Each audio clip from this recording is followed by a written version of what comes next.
Hello' and welcome back to my YouTube channel. আজি অন্য এটা ৰেচিপিৰ সৈতে মোৰ ব্লগটো আৰম্ভ কৰোঁ আহকচোন। আৰু মই ঘৰত থকা বস্তুৰে কেনেকৈনো ৰেচিপিটো তৈয়াৰ কৰিছোঁ আপোনালোককো দেখাওঁ। এই ৰেচিপিটো বনাবৰ কাৰণে মই ময়দা লৈছোঁ। ময়দাখিনি মই এটা বাতিত লৈ ল'ম। বহুত বেছিও মই নবনাওঁ, অলপ কমকৈ বনাম। এতিয়া মই অকণমান নিমখ দিম আৰু অকণমান মই ৰিফাইন তেল দি দিম আৰু গোটেইখিনি মই ভালকৈ মিক্স কৰি ল'ম। এতিয়া তাৰ পাছত মই গোটেইখিনি সানি ল'ম।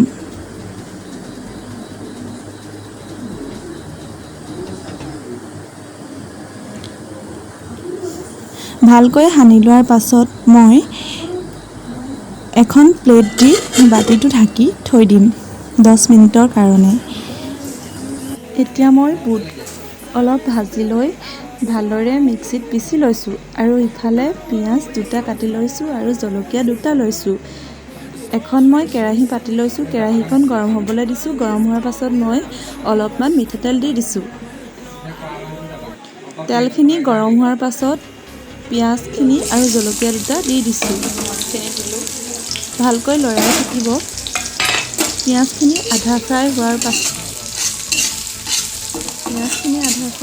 পাছত বুটৰ গুড়িখিনি দি দিব।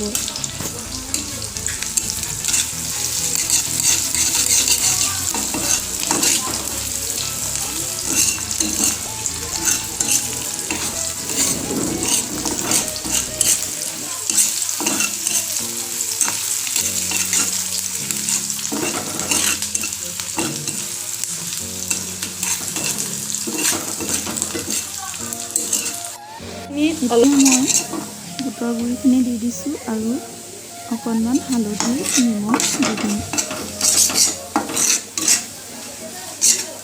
অকণমান মই নিমখ দিছোঁ।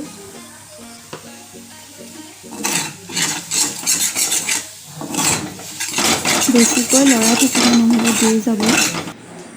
ইফালে মই ম'ম'কেইটা ৰেডি কৰি আছোঁ।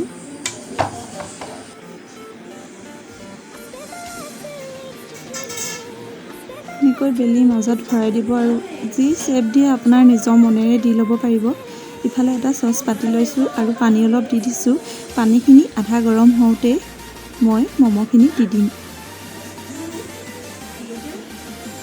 এটা এটাকৈ ইটোৰ গাত সিটো নলগাকৈ ম'ম'খিনি দি দিব।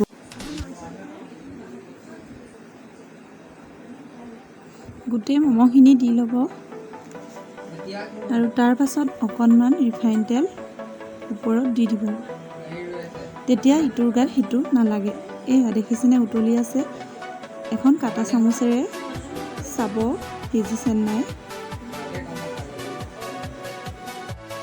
পানীটো ভালকৈ কাঢ়ি দিব আৰু ম'ম'খিনি নমাই দিব।